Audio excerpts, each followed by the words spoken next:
सद्गुरु विण तळमळ जाणार नाही.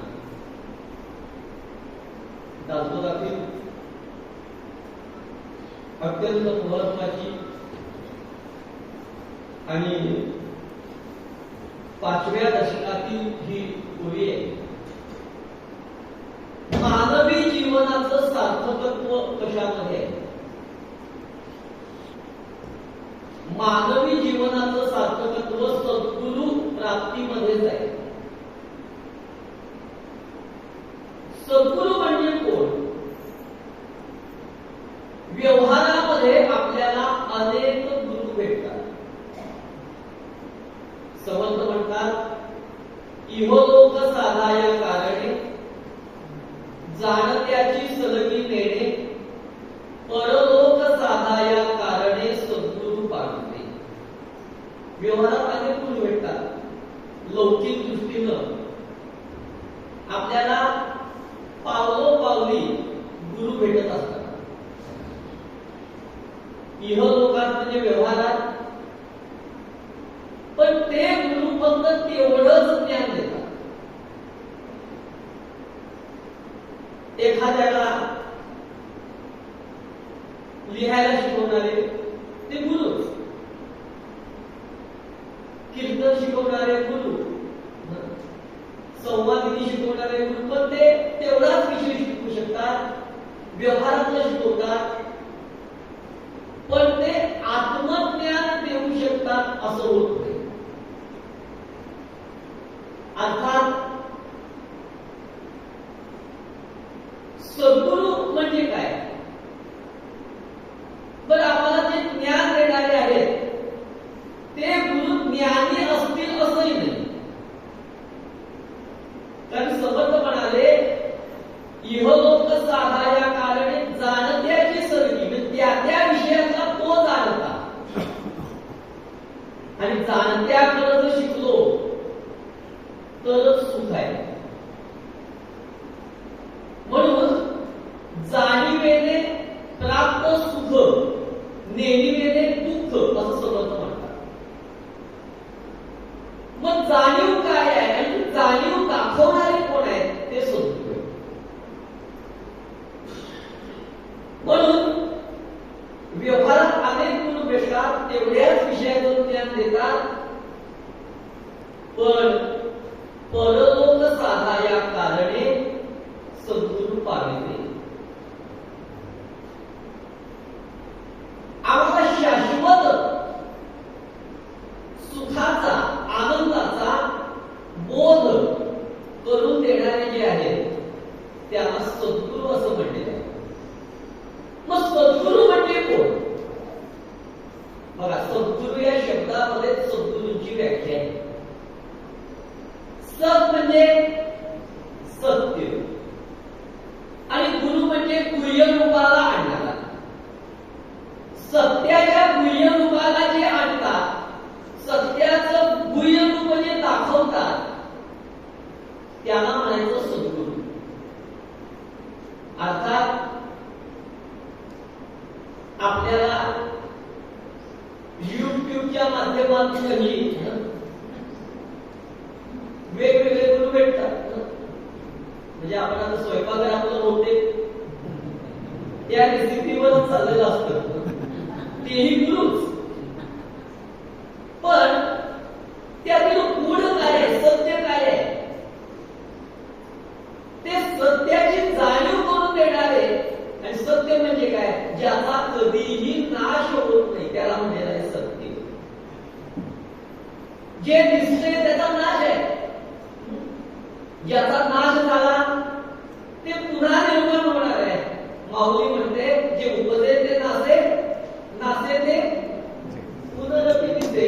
म्हणजे हे येणं जाणं आपलं चालूच आहे. बरोबर आहे की? जन्माला यावं, मृत्यू पावावं, जन्माला यावं, मृत्यू पावावं. ऑक्टोबर मार्च चालू आहे. म्हणजे थांबणार कधी? जन्म मृत्यू समयाला जीवाला अनंत यातना होतात. व्यवहारात आम्हाला शिकवणारे काय शिकवतात? पैसे मिळवण्याचा मार्ग शिकवतात. पण आत्मज्ञानाचा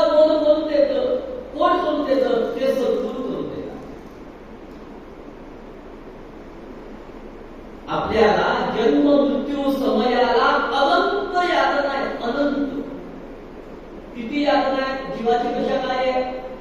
जन्माला येताना, मृत्यू पावताना शास्त्रकार म्हणाले 10,000 विंचू चावल्याचं दुःख जीवाला जन्म मृत्यू समयाला होतं. 10,000. मग तो मुनीश्वर स्वामी महाराजांनी याचं वर्णन केलेलं आहे. भागवतातील 25 स्कंदामध्ये जीवाची दशा, अवस्था, त्याची गुजरात होणारी वाढ, जन्माला आल्यानंतर आणि मृत्यू पावल्यानंतर पुन्हा पुढचं जन्मगती कशी आहे, अंतिमती सागती या न्यायाने या सगळ्या अवस्थांचं वर्णन केलेलं आहे. मध्वपुरीश्वर स्वामी महाराज म्हणाले जननी जठरी दक्षिण तव पोसुनी पंचही प्राण. मातेच्या उदरामध्ये असताना जीवाला अनंत यातना झाल्या, पण आमचं रक्षण कोणी केलं? त्या परमात्म्याने केलं. पण आम्हाला ती जाणीव नाही. ज्यांनी आमचं उदरात रक्षण केलं, त्यानंतर जन्माला आल्यानंतर बाहेर येता मातेच्या स्तनी पय केले निर्माण, त्याने अन्नाची व्यवस्था केली. दात नव्हते, जन्माला दात नव्हते, अन्नाची व्यवस्था केली. मातेच्या ठिकाणी अन्नाची व्यवस्था, बाहेर येता मातेच्या स्तनी पय केले निर्माण. मग मला सांगा, ज्यांनी जन्माला आल्यानंतर अन्नाची व्यवस्था केली, तो शेवटपर्यंत आमची काळजी बघणार नाही? ऐसे असता या पोटाची का धरी चिंता जाण, मग तो मुनीश्वर स्वामी रमापती धरी माझा अभिमान, रामा तू माझा अभिमान. जन्म मृत्यू समयाला जीवाला अनंत यातना, म्हणजे 10,000 मृत्यू चावल्याचं दुःख जन्म मृत्यू समयाला होतं. एक मृत्यू चावल्यानंतर काय अवस्था होते? ज्याला मृत्यू चावला त्याला विचारा, मला अजून चावला नाही. एक मृत्यू चावल्यानंतर प्राप्त होणारी अवस्था ना. पूर्वीच्या काळी रात्री कीर्तन असायचं. एक श्रोता कीर्तन ऐकायला निघाला, रात्रीची वेळ, रस्त्याने निघाला, निम्म्या वाटेपर्यंत पोहोचला, काहीतरी आठवलं, परत घरी आला. घरी येईपर्यंत पत्नीनं दरवाजा लावलेला, कडी लावलेली. आता तिने विचार केला 2 तास नवरा कीर्तनाला गेलाय, तिनं व्हॉट्सअप ओपन केला, सखी ग्रुप, दिवसभर काय केलं,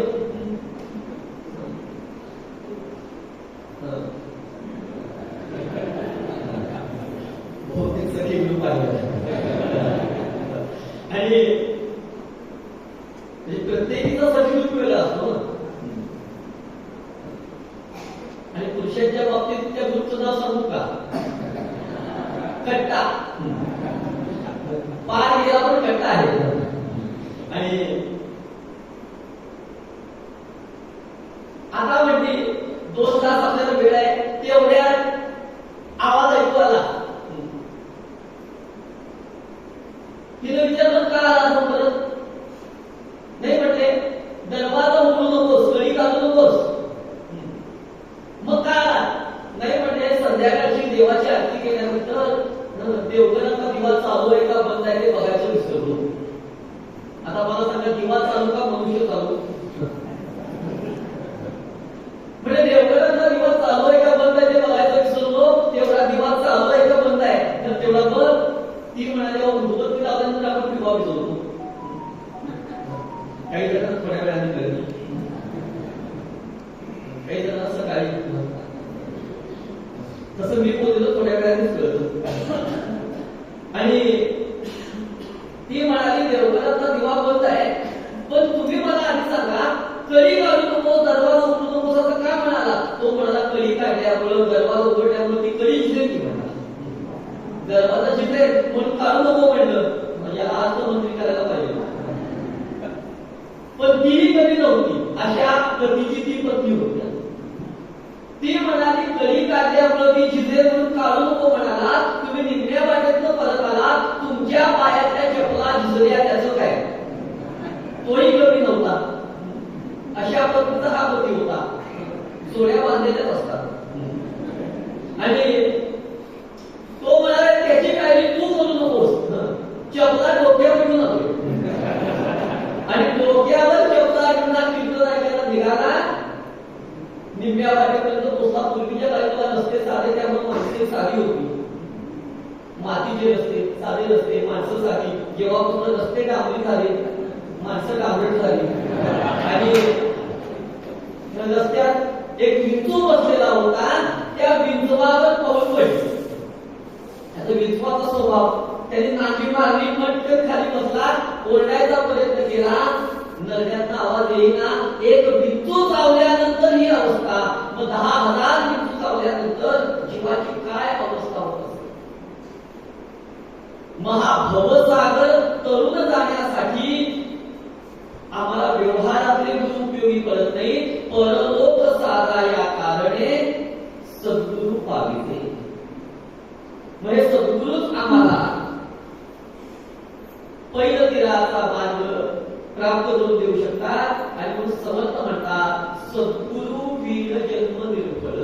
सद्गुरूच्या कृपेशिवाय मानवी जीवनाचं सार्थकत्व नाही. मग सद्गुरु म्हणजे काय? सद्गुरूंची लक्षणं काय? अज्ञान रूपी अंधकार दूर करणारे, त्याला सद्गुरु असं म्हणलेलं आहे. मोक्ष प्राप्तीसाठी सद्गुरूंची आवश्यकता आहे. सद्गुरु काय करतात? सद्गुरु काय करतात? काय करत नाही. तुकाराम महाराज म्हणाले आपणासारिखे करीती तत्काळ नाही काळ वेळ तया नाही. तत्क्षणी एकाने समर्थाला विचारलं, म्हणजे महाराज आपला हा कोर्स म्हणजे शिबिर किती दिवसात आहे? त्या शिबिराचं नाव मोक्ष प्राप्तीचं. किती दिवस म्हणजे? 6 महिने, वर्ष, 5 वर्ष. म्हणजे आम्हाला वेळ असेल तर आम्ही कोर्सला ऍडमिशन घेऊ. समर्थ म्हणाले किती दिवस लागतील असं सांगता येत नाही, पण ज्या क्षणी पावसाचा थेंब सागराला मिळतो तेवढा क्षण म्हणजे मोक्षाला आवश्यक आहे. बस म्हणजे तो क्षण, अर्थात तो क्षण साधता आला पाहिजे. तो क्षण ज्याने साधला त्याच्या बाबतीत ते धन्य, ते धन्य, ते धन्य, दुसरी उपमा नाही. पण तो क्षण साधण्यासाठी किती जन्म घ्यावे लागले, किती वेळा जन्म यावे आणि व्हावे म्हणजे अनेक जन्म घेतले, कुठेही सुख मिळालं नाही. श्रीधर स्वामी महाराज म्हणाले कितीतरी जन्म सोशिले, किती पुन्हा जन्म यावे लागले, दुःख उदंड भोगिले, कैसा नये कंटाळा. आता तरी सार्थक करा शिकवा 84चा फेरा, सगुण विषय लोभ वारा श्रीराम भक्ती करू. मग आम्हाला मोक्ष प्राप्तीचं साधन दाखवणारे, साध्यापर्यंत नेणारे ते सद्गुरू आहे. मग सद्गुरू काय करतात? आपणासारखे. बस. मग आपणासारखे म्हणजे बाह्य रूपाने करा, बाह्य रूपाने नाही, तर जी अनुभूती त्यांनी घेतली तीच अनुभूती, अर्थात ती अनुभूती शब्दात सांगता येत नाही, ती अनुभवायची. वेणा स्वामींच्या भाषेत सांगू, वेणा स्वामी म्हणाल्या शब्द आकाशी निघाला, आत्मा राम अवघा झाला. आत्माच राम झाला म्हणजे आत्मा राम झाला, म्हणजे आत्मा राम झाला म्हणजे आत्मा राम झाला म्हणजे वेगळे राहिलेच नाही. मग अवस्था काय? गुरु निशब्दांची बिये, गुरुंचं वाक्य काही पडलं त्या क्षणी आत्मसाक्षात्कार.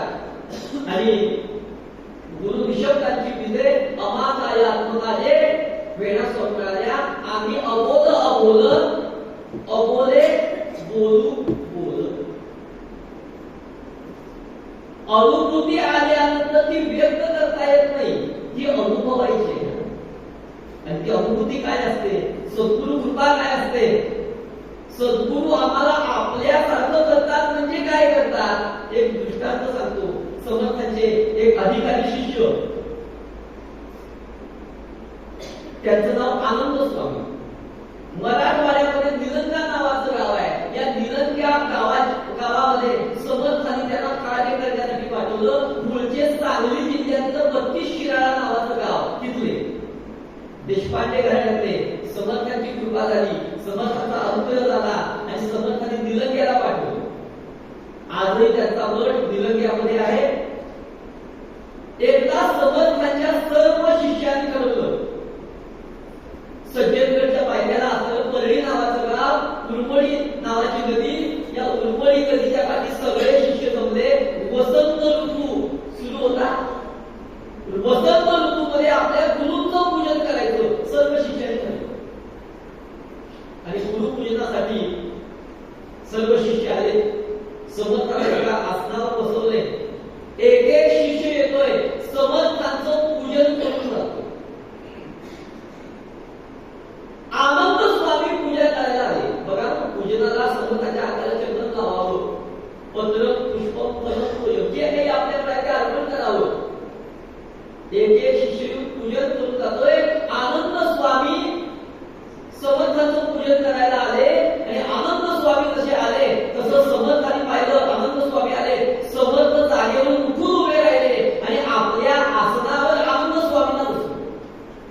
आज आपली खुर्ची दुसऱ्याला द्यायला कोणी तयार नाही, पण सद्गुरू असं तत्व आहे की जे आपलं स्थान शिष्याला देतात आपणासारखे. म्हणून कल्याण स्वामी म्हणाले, अक्षय पदाचा सुखदाता निरसुनी माया ममता तो मज आवडतो मम स्वामी निशिदिनी अंतरयामी तो मज आवडतो. अक्षय पदाचं स्थान आहे.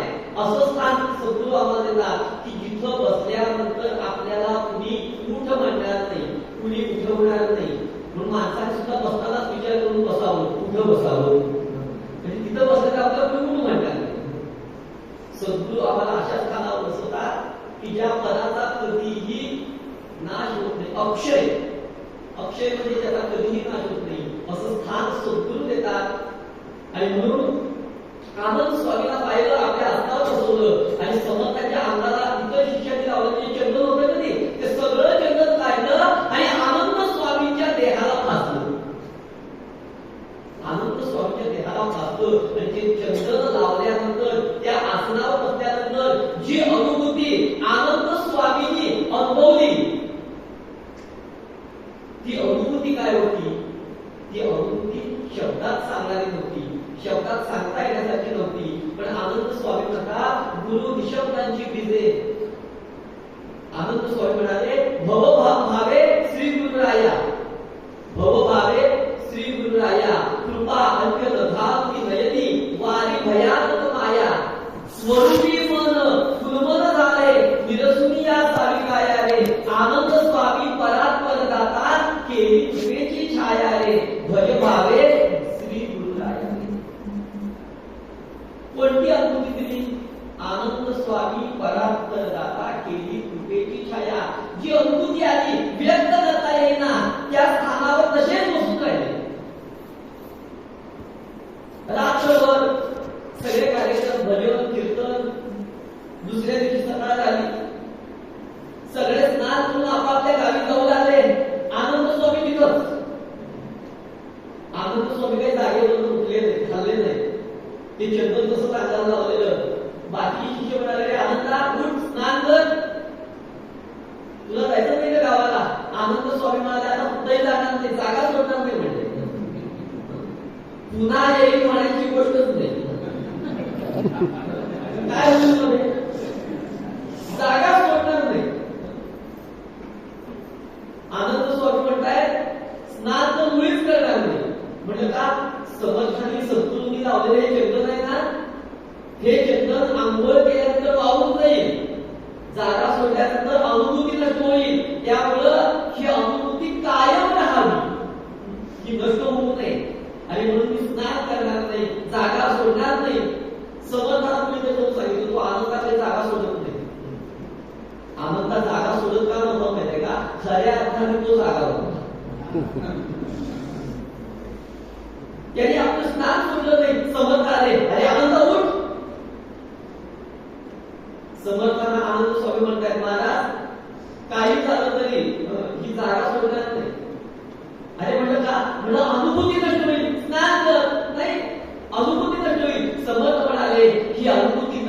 होणारी नाही, ही कायम टिकणारी आहे, अक्षय आहे, ही अगदी कायम राहणारी आहे. आणि म्हणून जा स्नान कर. आनंद स्वामींनी समर्थाच्या सांगण्याप्रमाणे स्नान केलं, चंदन वाहून गेलं, पण अनुभूती नष्ट झाली नाही. ती अनुभूती आनंद स्वामी त्यांच्या पदासाठी सद्गुरु कृपा म्हणजे काय, सद्गुरूंची कृपा काय असते. सद्गुरु काय करतात, कृपा अंजन घालून नयनी. हा संसार कसा आहे, मायामय आहे, आणि या मायेमध्ये अडकलेला हा जीव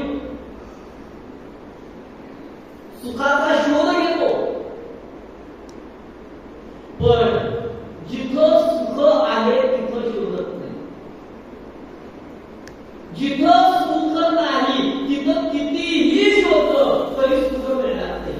गोंधळीकर महाराजांचं वाक्य आहे, ज्या दिशेला सुख नावाचा शॉप नाही त्या दिशेला कितीही किलोमीटर जा, चालत जा, टू व्हीलरने जा, फोर व्हीलरने जा, विमानाने जा, फक्त विमान बरोबर आहे का नाही.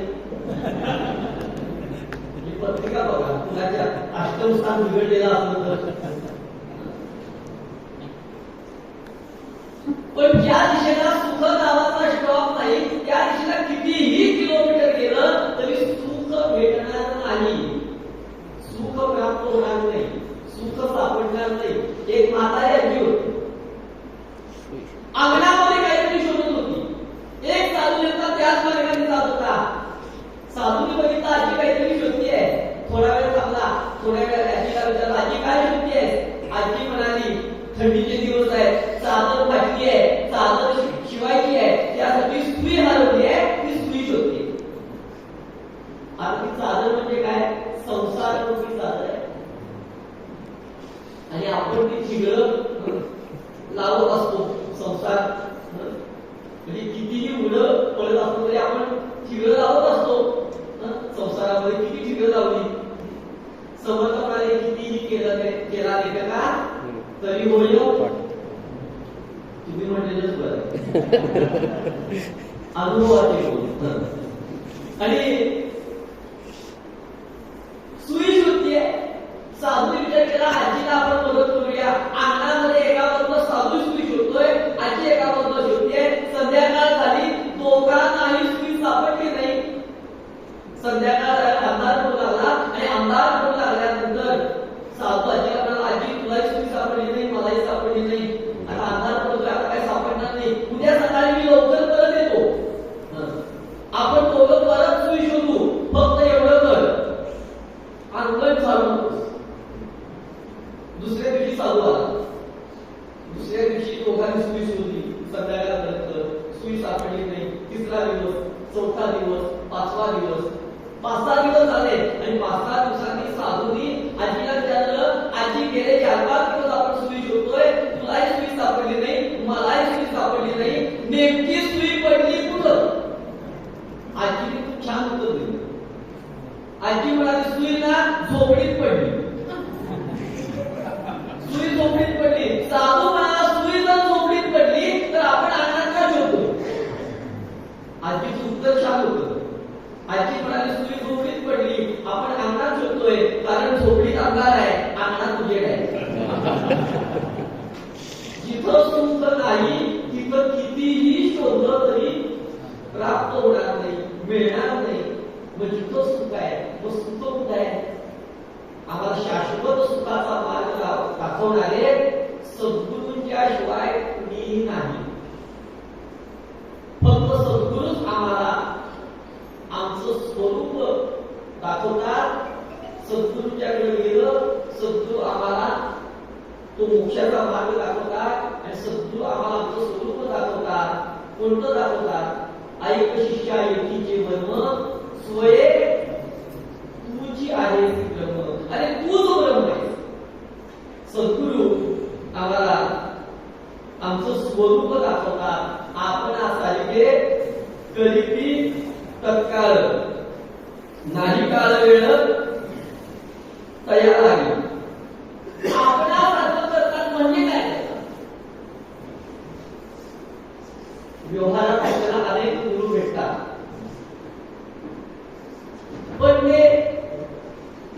विषयापुरतेच ते असतात आणि ते गुरु शिकवण्यापेक्षा गुरुगुरुता जास्त.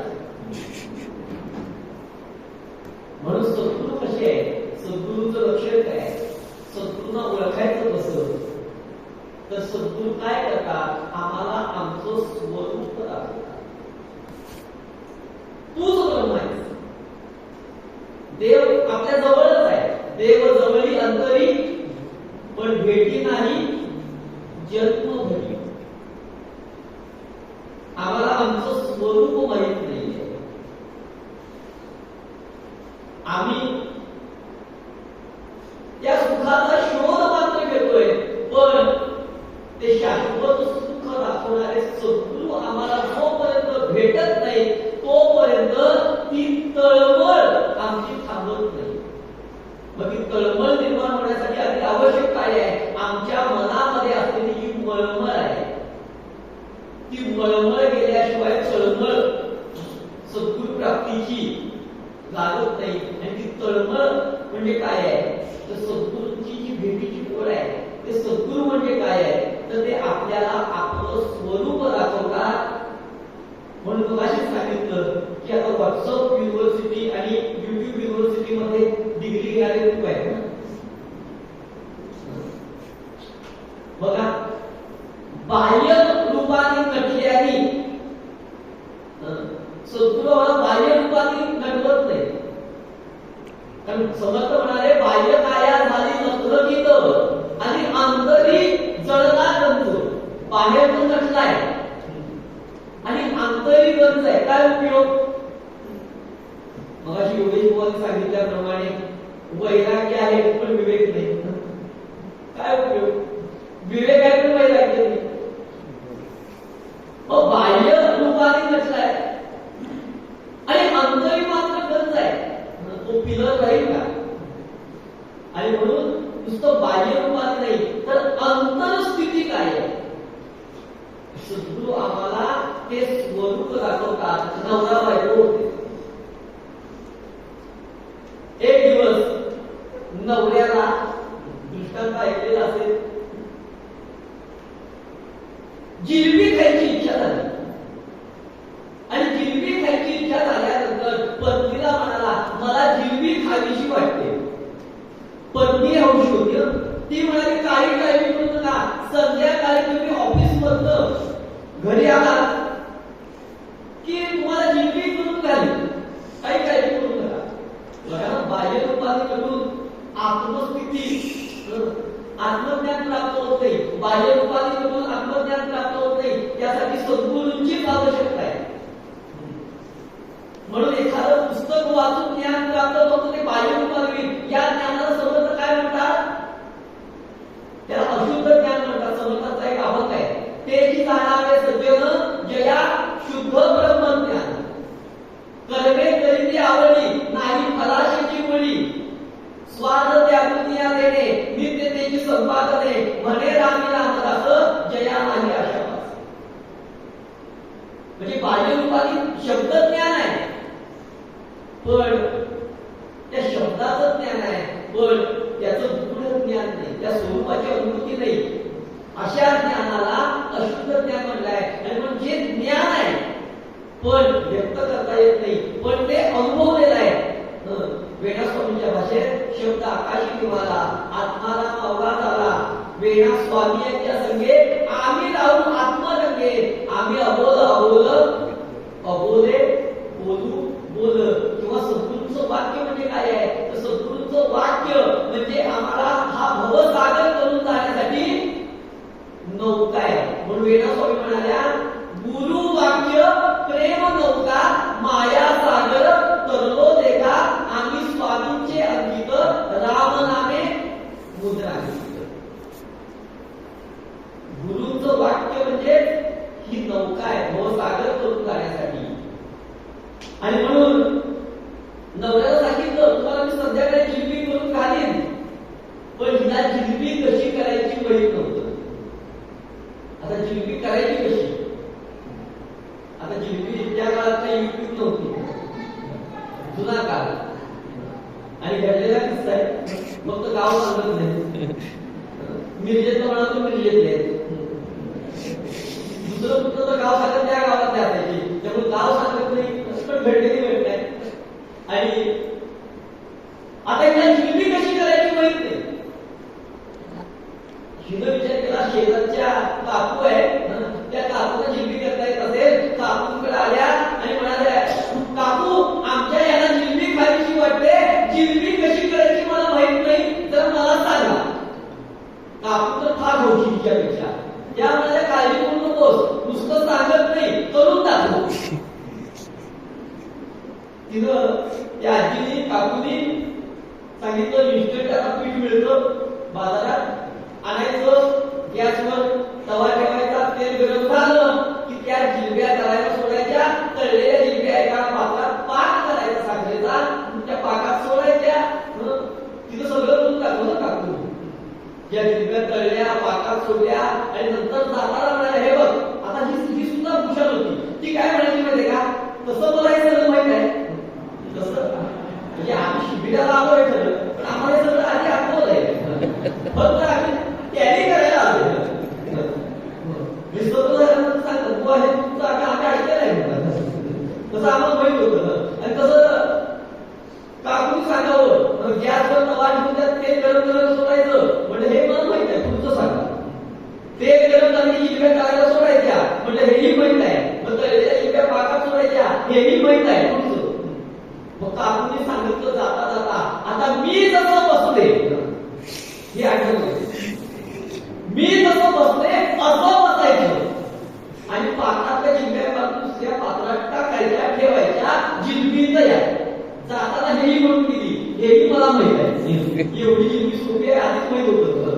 तसं फक्त तुझी बरोबर कधी बघायला तुमच्याकडे आले होते. आता ही घरी आली सगळी तयारी केली गॅसवर कढई ठेवली तेल सोडलं गरम केलं नंतर नवरा गरम होणार होता तो भाग वेगळा नंतर सांगतो. आणि ते गरम झालेलं तेल जिलब्या करायला सोडल्या तळलेल्या जिलब्या पाकात सोडल्या आणि तिला आठवलं काकूनी सांगितलंय मी जसं बसते असं बसायचं आणि पाकातल्या जिलब्या करायच्या. तिची कल्पना तिनं लगेच केली तर शास्त्र होतं आणि तिथं कल्पना केली तत्व म्हणजे काकूंच्या सारखं बसून जिलब्या पाकात काढल्या तर जिलब्या तयार होणार. आणि योगायोग असा होता काकू होत्या सोहळ्या. आता सोहळा हा शब्द जुन्या लोकांना माहित आहे ना म्हणजे पूर्वीच्या काळी वैधव्य प्राप्त झाले असते त्या डोक्यावरचे केस कापत असत त्यांना गंगा भागीरथी असं म्हणत असत. त्या काकू होत्या सोहळ्या. आता मला वाटलं जोपर्यंत आपण सोहळं होणार नाही तोपर्यंत जिलबी काही तयार होणार नाही. आता ही नाविकाकडे गेली तो तयारच होता फक्त प्रश्न होता पाण्याने करायची का बिन पाणी. आणि आता नाविकाकडे गेली सोडली झाली डोक्यावर बदल वगैरे काकूच्या सारखा त्या प्रकारची साडी नेसली मॅचिंग आणि पाकातल्या जिलब्या काढू लागली. पाकातल्या जिलब्या काढून अशा दुसऱ्या पात्रात ठेवायच्या. नवरा आला बापू स्वयंपाकाला बघितलं काकू दिसल्या हात बसला हो काकू आमची कुठं आहे. आता मला सांगा कुठल्या पत्नीला आपल्या नवऱ्याने आपल्याला काकू म्हणलेला आवडेल. काकू म्हणू नये म्हणून तर ड्युटी पाहत चालतात. ही म्हणाली अहो मला विसरला अहो आपल्याला 7 जन्म करायचे. नवऱ्याने तिची अवस्था बघितली तो 7 जन्माचं नव्हते मला या जन्माचं अवघड वाटलं. मी तुला जबाब सोडून द्या. त्या स्वरूपाचं ज्ञान प्राप्त करण्यासाठी आवश्यक असलेलं ज्ञान कळलं जिलबी तयार झाली. त्यासाठी तसं रूप घ्यायची गरज नाही. म्हणजे आत्मज्ञान सद्गुरू त्यासाठी तसंच रूप तशीच भगवी वस्त्र घातली पाहिजे गळ्यात माळा घातला पाहिजे अशी काही आवश्यकता नाही. त्या स्वरूपाचं ज्ञान महत्वाचं आहे.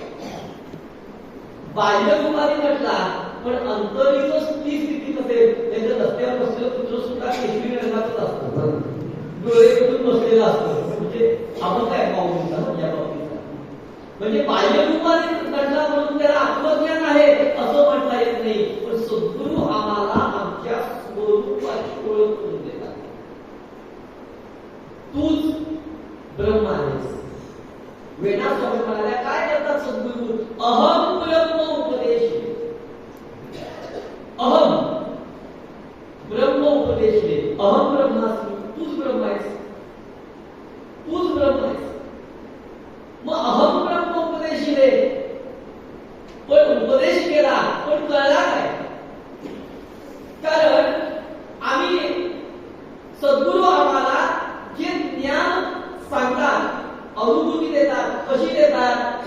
समर्थ मनोबोधामध्ये सांगतात, द्वितीयेसी संकेत जो दावी येतो तया दांडुनी चंद्रमा पावित येतो. द्वितीयेचा चंद्र, द्वितीयेचा चंद्र फक्त एक चंद्र कोण दिसते? सगळ्यांनाच तो पाहता येतो असते, त्यासाठी ती दृष्टी आवश्यक आहे. मग सद्गुरू काय करतात? द्वितीयेचा चंद्र पाहण्यासाठी सद्गुरू त्या शिष्याला काय करतात की सांगतात, तो चंद्र दिसतोय का? शिष्य म्हणतोय महाराज दिसत नाही. मग सद्गुरू सांगतात, ते झाड दिसते का? लिंबाचं झाड. तो म्हणतो झाड दिसते. त्या झाडाच्या वरती बघ. तो म्हणतो तिथं आता चंद्र दिसला का? नाही. मग सद्गुरू काय करतात? तिथं खुणेनी बोट दाखवतात, खूण करतात. आता या बोटाकडे बघ, हाताकडे बघ, त्या बोटाकडे बघ. तो त्या बोटाकडे बघतो आणि बोटाकडे बघितलं तर बोटाच्या आधाराने त्याला पलीकडे असलेला चंद्र दिसतो. द्वितीयेचा चंद्र दिसतो. द्वितीयेचे संकेत जो दावी येतो. सद्गुरू हात बाजूला करतात पण तो चंद्र त्याला दिसतो. द्वितीयेचे संकेत जो दावी येतो तर या म्हणजे हात बाजूला केला तरी चंद्र दिसतो. पुन्हा पुन्हा बघितला तरी दिसतो. का दिसतो? त्या स्वरूपाची अनुभूती आली. एकदा का त्या स्वरूपाची अनुभूती आली म्हणून वेदा स्वामी म्हणाला, सद्गुरू कृपया ओळखीला जो कौशल्येचा राम. तो परमात्मा, त्याची ओळख, त्याचं स्वरूप किंवा त्या तत्वापर्यंत आम्हाला सद्गुरूच नेऊ शकतात. सद्गुरूंच्या शिवाय जयास वाटे मोक्ष मिळावा तेने सद्गुरू करावा. सद्गुरुविन मोक्ष लावावा हे कल्पाती नव्हे. सद्गुरूंच्या शिवाय आम्ही आत्मज्ञान प्राप्त करून घेऊ. पण ते ज्ञान आहे, आत्मज्ञान आहे की अनुभूती कशाची? म्हणून इतर गोष्टींमध्ये आम्ही व्यवहारात सुद्धा आम्हाला गुरु लागतात. काही जण म्हणतात आम्हाला कोणी शिकवलं नाही. पण कुठलीही गोष्ट पाहिल्यानंतर सुद्धा ती बघितली आणि बघितल्यानंतर ती शिकली म्हणजे ज्याचं अनुकरण आपण केलं म्हणजे तो गुरु झाला. कधी अनुकरण सद्गुरू काय करतात? अनुग्रह देतात म्हणजे काय करतात? त्याला अनुकरण सांगतात. सद्गुरूंनी केलेलं कार्य किंवा तो मार्ग त्याचं अनुकरण करणं म्हणजेच अनुग्रह. आणि म्हणून सद्गुरू आम्हाला आमचं स्वरूप दाखवतात. तूच ब्रह्म आहेस. म्हणून सद्गुरू विन जन्म निर्फळ. सद्गुरूंच्या शिवाय या जन्माची सार्थकता होत नाही सद्गुरू कृपेशिवाय.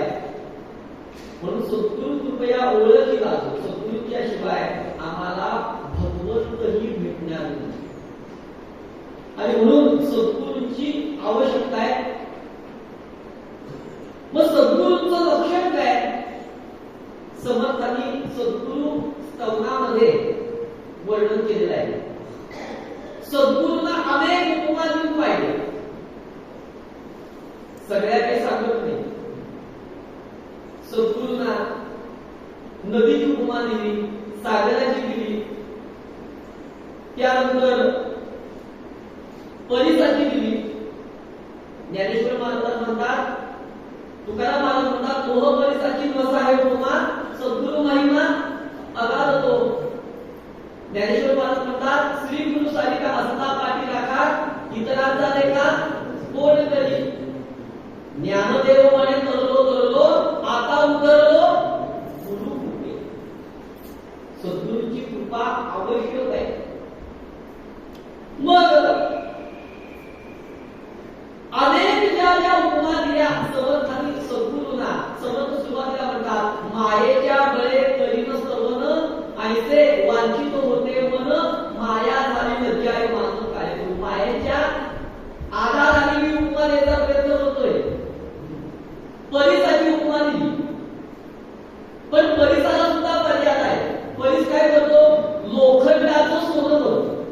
म्हणजे एखाद्या लोखंडाला जर परीस लावला तर त्या लोखंडाचं सोनं होतं, पण ते सोनं दुसऱ्या लोखंडाला लावलं त्याचं सोनं होत नाही. म्हणजे परीस लोखंडाचं सोनं करतो, पण ज्याचं सोनं झालं तो दुसऱ्या लोखंडाचं सोनं करत नाही. मात्र सद्गुरू ज्याला कृपा करतात तो सद्गुरूच बनवतात. म्हणून ज्ञानपाल काय म्हणाले, आम्ही बी घडलो तुम्ही बी घडा ना, सद्गुरूंच्या संगे शिष्यही बिघडला. बिघडला म्हणजे बी घडला, बी म्हणजे सुद्धा, आम्ही सुद्धा घडलो. कुणामुळं? सद्गुरूच्या कृपेमुळं. सद्गुरू काय करतात तर सद्गुरू त्याला सद्गुरू रूप बनवतात. म्हणजे परीस फक्त लोखंडाचं सोनं करतो, पण सद्गुरू त्या शिष्याला अशा पदावर बसवतात की तो सद्गुरू होतो. आणि तो सद्गुरू पदावर बसल्यानंतर तो सुद्धा ज्याला स्पर्श करेल तो सुद्धा सद्गुरू, तोही त्या अवस्थेचा, त्याच अधिकाराचा, तेच पद त्याला मिळतं. अशी अवस्था सद्गुरूची आहे. म्हणून सद्गुरूची किती आवश्यकता आहे. तर सद्गुरूंना व्यवहाराच्या कुठल्याही उपमा लागू पडत नाही. नदीची दिली, उन्हाळ्यात नदीचं पाणी आटलं, सद्गुरूचं ज्ञान आधार आहे. बरं, सागराची उपमा दिली, सागरामध्ये काय आहे? क्षार आहे. सद्गुरूचं मन कसं आहे? निरोगळ आहे. मग अनेक उपमा दिल्या, पण कुठल्याही उपमा सद्गुरूंना लागू पडत नाही. एकच उपमा सांगतो, सद्गुरूंना समर्थाने दिली आणि समर्थ विचार करू लागले. कल्पनाची उपमा दिली आणि समर्थ विचार करतात, कल्पना आतापर्यंत या सगळ्या उपमा लागू पडत नाही, कल्पनाची उपमा तरी लागू पडेल का? विचार करताय आणि विचार करता करता समर्थांच्या मनात कल्पना आली, काय घडलं असावं? कल्पतरू काय करतो? कल्पतरू खाली बसल्यानंतर जे मनात येईल ते आमचं घडतं, मनात येईल ते पूर्ण होतं. जे मनात येईल ते कल्पतरू कळवटी जो कोणी बैसला काय वाणी त्याला बोली येते. कल्पतरू खाली बसल्यानंतर जे मनात येईल ते पूर्ण होतं. पण समर्थाने विचार केला, अरे कल्पतरूची उपमा सुद्धा सद्गुरूंना लागू पडत नाही. का लागू पडत नाही? समर्थ विचार करताय, एक उन्हाळ्याचे दिवस, एक दिवस रस्त्याने जातोय, रस्त्याने जात असताना वाटेत एकही झाड नाही, तहानेने व्याकुळ झालेला, कसा बसा एक झाड त्याला दिसलं, त्या झाडाखाली येऊन बसला. मनात विचार आला, इतकी तहान लागली आहे, जर प्यायला इथं थंड पाणी मिळालं असतं किती बरं झालं असतं. मनात विचार आला, समोर पाण्याचं तांब्या वाटप पडलं. मनात विचार केला नाही, कुठलं का पाणी असेल म्हटला, पहिला पिऊन घेऊ, पाणी प्याला, बरं वाटलं. मनात विचार आला, आता अरे म्हणजे छान झाड आहे, वारा आहे, सावली आहे, जर इथं पंचपक्वान्नाचं भोजन मिळालं असतं किती बरं झालं असतं. फक्त मनात आलं, समोर पंचपक्वान्नाचं ताट मिळलं, पंचपक्वान्नाचं ताट वेगळं झालं आणि मनात काही विचार पाडला नाही. भरा भरा भरा भोजन केलं, जेवण झालं आणि जेवण झाल्यानंतर थोडा वेळ गेला, मनात विचार आला, अरे जरा हे कुठून ओसरेपर्यंत जर तिथं झोपायची व्यवस्था झाली ती पलंग असता बरं झालं असतं. एकदा मिळालं की वाजत जातं, एक मिळालं की दुसरं, दुसरं मिळालं की तिसरं, शेवटी शेवटपर्यंत स्वप्न असतं. आशा वाढत जाते. पहिला राज्यमंत्री, मग कॅबिनेट मंत्री, मग मुख्यमंत्री, नंतर पंतप्रधान, अजून स्वप्न पडते. आणि याची आशा वाढली.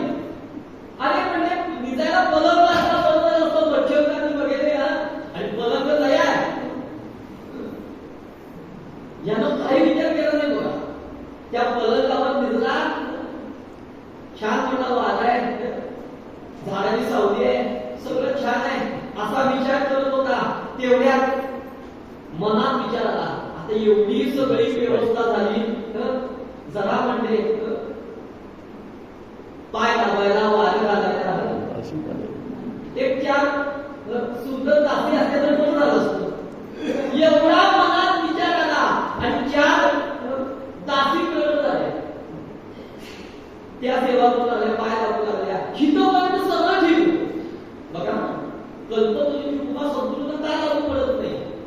इथपर्यंत सगळं ठीक होतं, पाणी मिळालं, भोजन मिळालं, पलंगावर दिला, सगळं मनात येईल ते घडते. आता या दासी सेवेला असाव्यात इथपर्यंत मनात आलं, त्याही दासी आल्या आणि आता याच्या मनात विचार आला की अरे आतापर्यंत या झाडाखाली आल्यानंतर माझ्या मनात जे जे आलं ते सगळं खरं ठरलं. याचा अर्थ हे झाड काही साधं नाही, या झाडावर बहुतेक पिशाच्यांची वस्ती असली पाहिजे, त्याशिवाय कसं कळतं. म्हणून समर्थ म्हणाले कल्पना धावते सैना बुद्धी दे लढून आहे का. कल्पना काय करेल, मनात काय कल्पना येईल सांगता येत नाही. यानं विचार केला अरे पिशाच्यांची वस्ती असली पाहिजे या झाडावर, त्यामुळे माझ्या मनात त्याला लगेच कळते आणि मनात विचार आला. आता इथपर्यंत सगळं ठीक होतं, आता पुढचा विचार आला की या म्हणजे सेवेला आलेले दासी आहेत ना, म्हणजे या झाडावर झाडाच्या फळी असल्या पाहिजे. इथपर्यंत ठीक होतं, रूप बदलून आले, पण याच्या मनात पुढचा विचार आला आता या रूप बदलतील, मला खाऊन टाकतील. मनात विचार आला, त्यांनी रूप बदललं, त्याला खाऊन टाकलं, दृष्टांत संपलं. दृष्टांताचा दृष्टांत काय आहे, कल्पतरू खाली बसल्यानंतर चांगले विचार आले तर ते पूर्ण होतील आणि वाईट विचार आले तर तसंही होईल. आणि वाईट विचार चुकीचा विचार आला तर आपलाच हात आहे. म्हणून सद्गुरूंना कल्पतरू तुम्हाला लागू पडत नाही, तर सद्गुरू शिष्याचं कल्याणच करतात, ते अकल्याण करण्याचा विचार कधीही करत नाही. पण सद्गुरूंची कृपा झाल्यानंतर आम्हाला काय प्राप्त होईल, तर सद्गुरूंची कृपा म्हणजे काय, तर सद्गुरूंची कृपा म्हणजे वेणा स्वामींच्या भाषेत सद्गुरू कृपया ओळखीला असू कौशल्याचा राम. तो राम कसा आहे, प्रत्येकाचा राम वेगळा आहे ना, आपले आपले राम, प्रत्येकाचा राम वेगळा आहे. समर्थांचा राम कसा आहे, कोदंड झाले, घनश्यामा राम लावण्य रूपी, महाधीर गंभीर पूर्ण प्रतापी, तरी संकटी सेवकाचा पुरावा, प्रभाते मुनी राम जावा. वेणा स्वामींचे उपास्य राम आहे, पण समर्थाने वेणा स्वामीला जो राम दाखवला तो कोणता राम आहे, तो बंध विमोचन राम आहे, बंधनातून मुक्त करणारा राम आहे. म्हणून तो राम कसा आहे, राम क्षेत्राचा जो ध्यानातला राम आहे, ध्यानस्थ राम आहे. समर्थाने वेणा स्वामीला ध्यानस्थ रामाची वार्ता दिली, सोहम साधना दिली, अधिकार पाहून. कल्याण स्वामीला हठयोग दिला का, अधिकार पाहून. म्हणून प्रत्येकाचा राम वेगळा आहे, कुणाचा कोदंड झाली आहे, कुणाचा राम लला आहे, बालरूप आहे, कुणाचा दशरथ नंदन आहे, कुणाचा कौशल्यानंदन आहे, प्रत्येकाचा, कुणाचा सीतापती आहे. जसा प्रत्येकाचा राम हा वेगळा आहे आणि तो राम आम्हाला भेटावा. मग आमचा राम कोणता आहे, आम्हाला या बंधनातून मुक्त करणारा तो राम, आम्हाला मोक्ष देणारा राम. मग कसा आहे, मग त्या रामाला आम्हाला शरण जायचं आहे, मग त्या शरण जाण्यासाठी आमचा राम आम्हाला दाखवणारा कोण आहे, वेळा स्वामी म्हणाल्या सद्गुरु कृपेने तो राम मला भेटला. आणि मग काय केलं, त्याची साधना मी कशी केली. सद्गुरु हे नुसतं बंधन देतात ना, आणि हे मार न खाती आता रोज जेवण करा असं सांगत नाही, ते त्याला उपासना देतात. समर्थ म्हणाले उपासनाची सूचना, उपासना उपासना ते त्याला उपासना देतात. आणि त्या उपासनेच्या माध्यमातून ती उपासना कशी करावी, भाव भक्तीच्या सुलभ साधनी पूर्वी सकलही काम. आणि सगळ्यात महत्वाचं सद्गुरु कृपया, त्यानंतर शरणही वेणा, आत्मा रामा, पावली पूर्ण विराम, स्वल्प विराम. आमच्या जीवनात स्वल्प विराम, कृष्ण चिंतन, विकार वाचन जाताना भरपूर असतात, पण पूर्ण विराम कधी,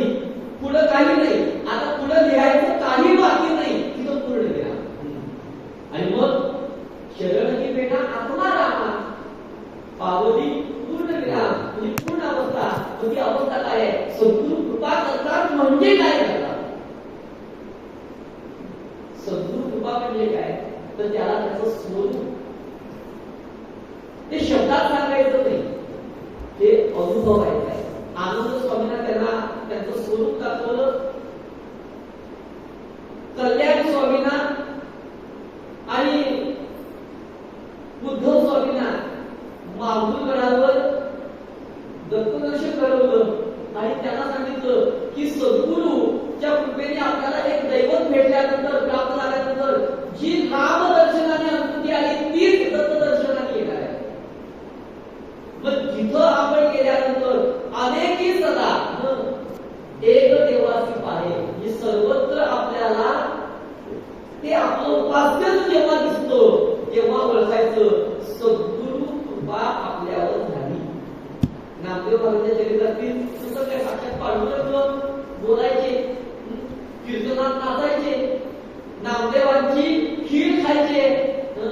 पण एकदा मुक्ताबाईंनी गोदोबा काकांच्या तिथं सगळे बसलेले असताना कच्चा पक्का खेळ केला.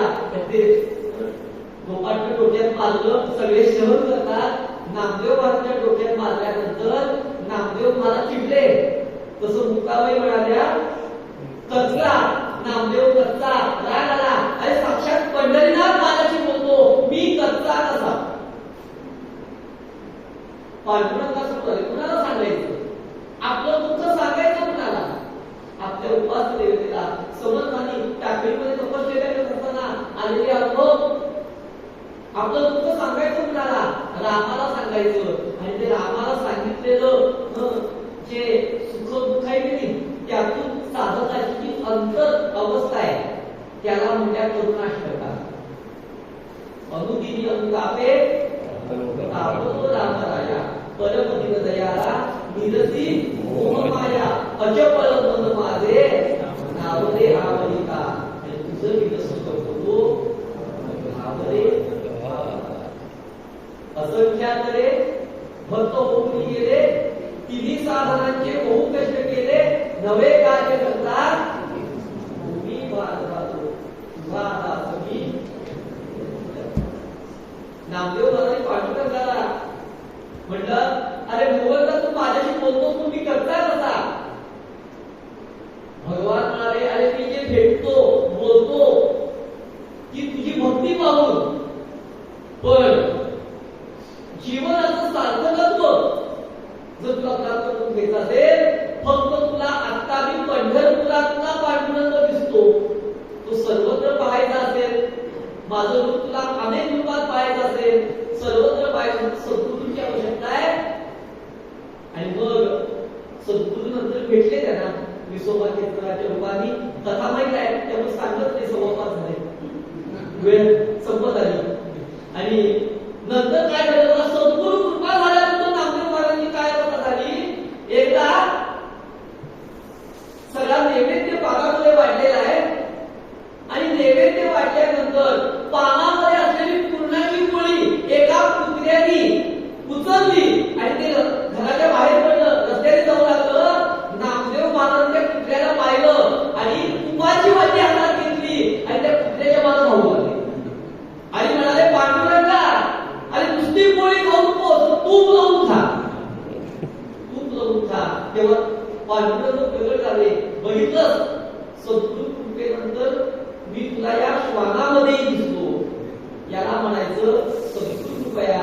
सर्वत्र आपल्याला म्हणजे अवस्था काय आहे, ज्या ज्या ठिकाणी मनलाय माझे त्या त्या ठिकाणी निजरूप तुझे आम्ही ठेवतो, या ठिकाणी तेथे तुझे सद्गुरू कृपा प्राप्त झाल्यानंतर ही अवस्था आम्हाला प्राप्त होते.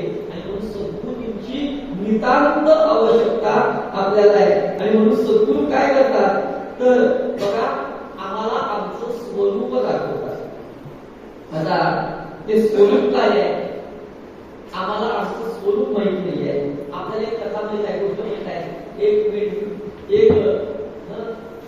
मेंढराच्या कळपामध्ये एक वाघाचं पिल्लू जातं, ते त्याचं स्वरूप दिसत.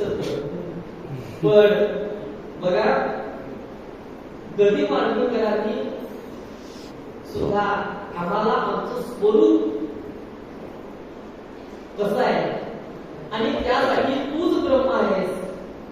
हे दाखवणारे पुस्तक त्यांच्या एका प्रसिद्ध अशा गाण्यामध्ये गाण्यामध्ये माहित आहे, एका तळ्यात होती मरगे पिले सुरेख होते खूप वेळे पिल्लू तयार येत. काय आहे ते पिल्लू वेगळं आहे. इथं आपण सज्जनगडावर आलो म्हणजे समर्थाने आपल्याला बोलवते. संख्या किती लोकांनी संपर्क केला असेल, किती लोकांचे फॉर्म मंजूर झाले असतील, तेवढे मंजूर झाल्यानंतर किती आले असतील, किती आले असतील सांगू. आम्ही आलो नाही, आम्हाला समर्थाने आणलं. म्हणून एक हिंदी दोहा आहे, आम्ही एखाद्या ठिकाणी जायचं म्हणतो, कार्यक्रमाला जायचं म्हणतो, पण आम्ही येत नाही. काही कारण सांगतो, कारण न सांगता कारण सांगून येत नाही. कधी कारण नसतील तरी कारण आणतो. पण शीत जर यायचं असेल तर आम्ही येऊ शकत नाही, आम्हाला समर्थच बोलवतात. आणि म्हणून एक हिंदी दोहा आहे, नए दिन नए बहाने होते रहते हैं, नए दिन नए बहाने होते रहते हैं, मंदिर वही आते हैं जिन्हें भगवान बुलाते हैं. ज्याला समर्थाने बोलवलं. म्हणून बघा परमात्मा सुद्धा राखीव झालाय. समर्थ तेवढ्याच राखीव लोकांना सज्जनगडावर बोलवतात. बाकीचे मला एवढी 150 कोटी लोकसंख्या त्यातले 150 इथं आले म्हणजे टक्केवारीमध्ये 0.001 त्याच्यापेक्षाही कमी. कारण तेवढ्याला समर्थांना आरक्षण द्यायचं आहे.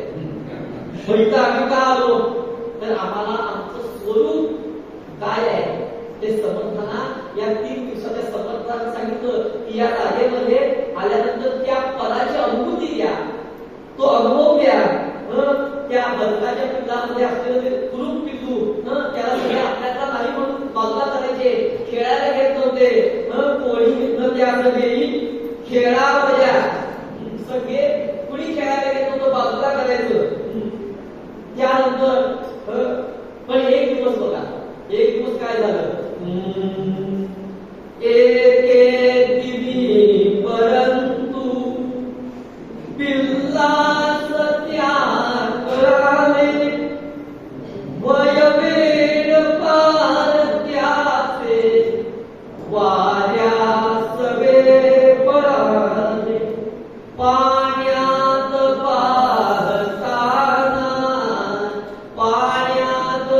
पाहताना चोरोनिया चढे त्याचेच त्या करावे, तो राजहंस एक.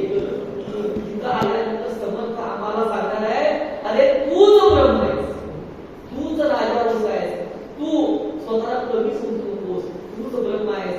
फक्त ती ब्रह्म स्वरूपाची अनुभूती काय आहे ते आम्हाला अनुभवायचं. ती अनुभूती घेण्यासाठी आम्ही आलेलो आहे. आणि ती अनुभूती आल्यानंतर देव महावया गेलो, देवची मुली केलो. देव बघितल्यानंतर पुन्हा सांगता येईल की देव पाहिला, सांगता येणार नाही. ती अनुभूती अनुभवायची आहे.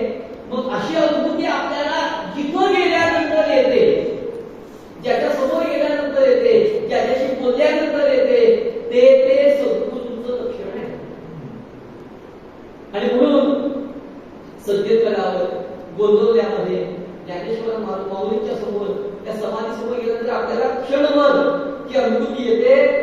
म्हणून ती अनुभूती म्हणून सज्जनगडावर आल्यानंतर समर्थांना सांगायचं नाही, गडावर आल्यानंतर सांगायचं नाही मी अमुक अमुक आहे. समर्थांच्या समोर जायचं, बसायचं आणि समर्थांना आपली ओळख सांगायची नाही. समर्थांना सांगायचं, महाराज समर्थ तुम्ही आमचे सद्गुरू आहात, तुम्ही मला माझी ओळख सांगा, तुम्ही मला माझी ओळख करून द्या. समर्थ आम्हाला आमची ओळख करून देतील. तू कोण आहेस, स्वये तुझी आहे ब्रह्म. की समर्थांनी आम्हाला ओळख करून दिल्यानंतर ती अनुभूती कायम राहणार आहे. एकच दृष्टांत सांगतो आणि थांबतो. कल्याण स्वामी समर्थांच्या सानिध्यात राहिलेले, पण कल्याण स्वामींनी समर्थांचं चरित्र दिलं नाही. लोक आरोप करतात कल्याण स्वामी एवढा काळ समर्थांच्या सानिध्यात राहिले, मग कल्याण स्वामी समर्थांचं चरित्र का लिहिलं नाही, का लिहिलं नाही?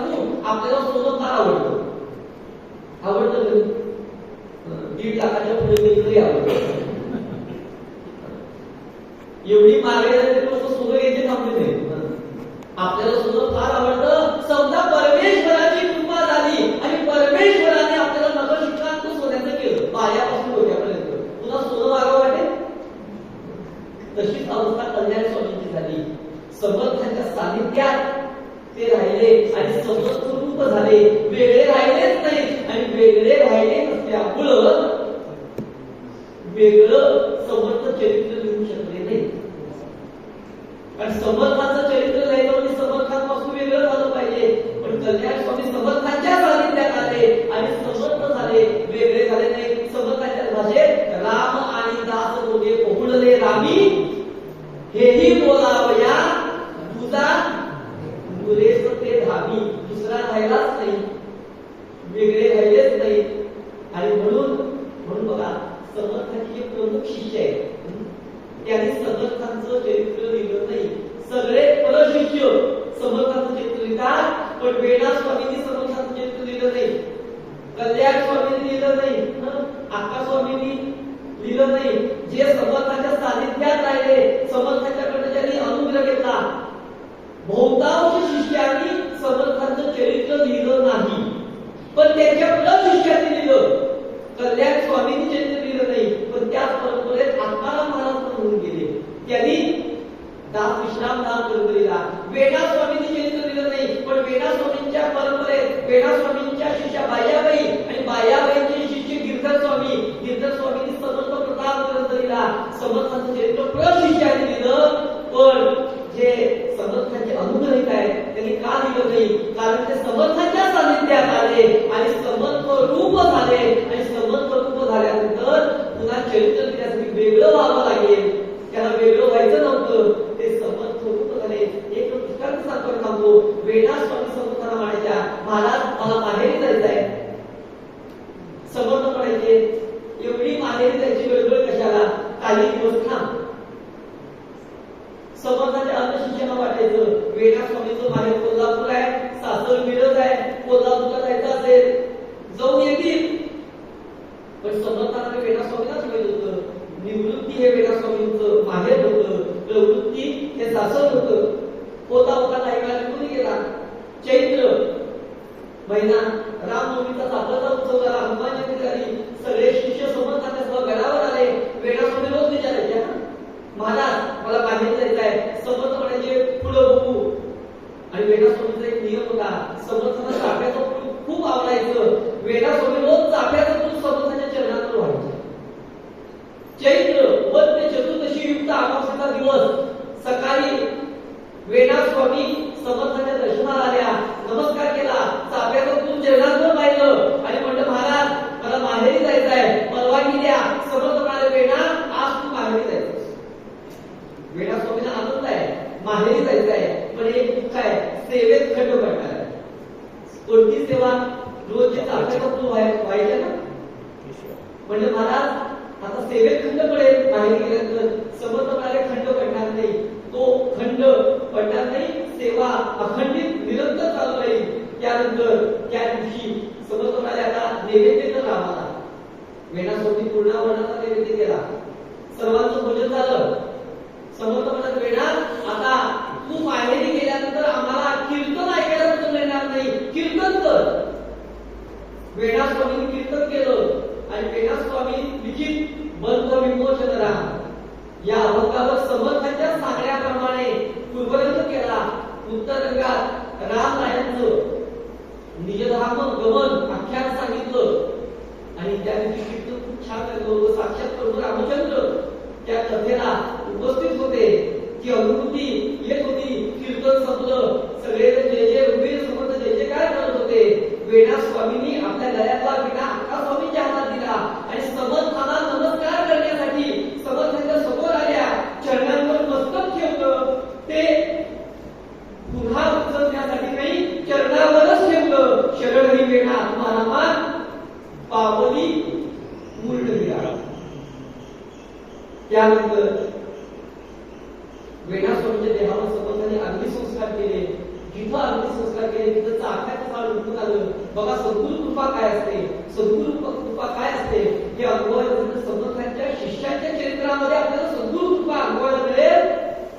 प्रत्येक शिष्याची समर्थांच्या बद्दल असलेली निष्ठा, आत्मीयता आपल्याला पाहायला मिळेल. वेणा स्वामींना जिथं दहन केलं तिथे चाफ्याचं झाड उठून आलं आणि ते चाफ्याच्या झाडाच्या सर्व फांद्या फक्त आग्नेय दिशेला वाढत होत्या.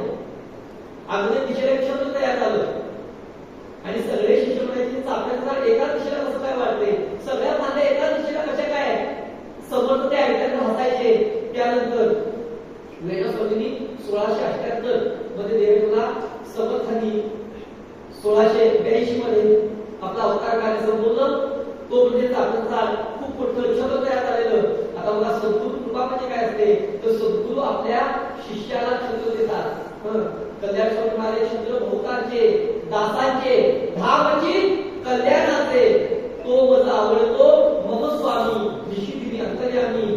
समर्थाने आपला अवतार कार्य संपवलं तेव्हा समर्थाने सांगितलेलं की अमुक या ठिकाणी तिथे एक खड्डा होता, या ठिकाणी म्हणजे माझ्यावर अग्निसंस्कार करायचे.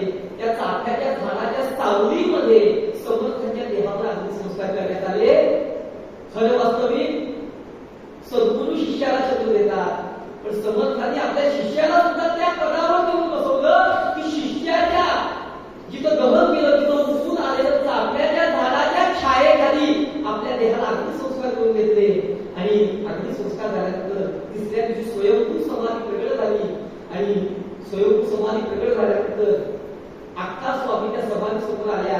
म्हणाले महाराज तुम्ही सांगितलं आत्माराम दासोबत माझे स्वरूप सदा सिद्ध, पण जरी असलं तरी संपूर्ण सद्गुरू पाहिजेच ना, आता आम्हाला उपदेश कोण करणार असं म्हणलं. आणि त्याच वेळेला चाफ्याची 2 फुलं समाधीवर पडली.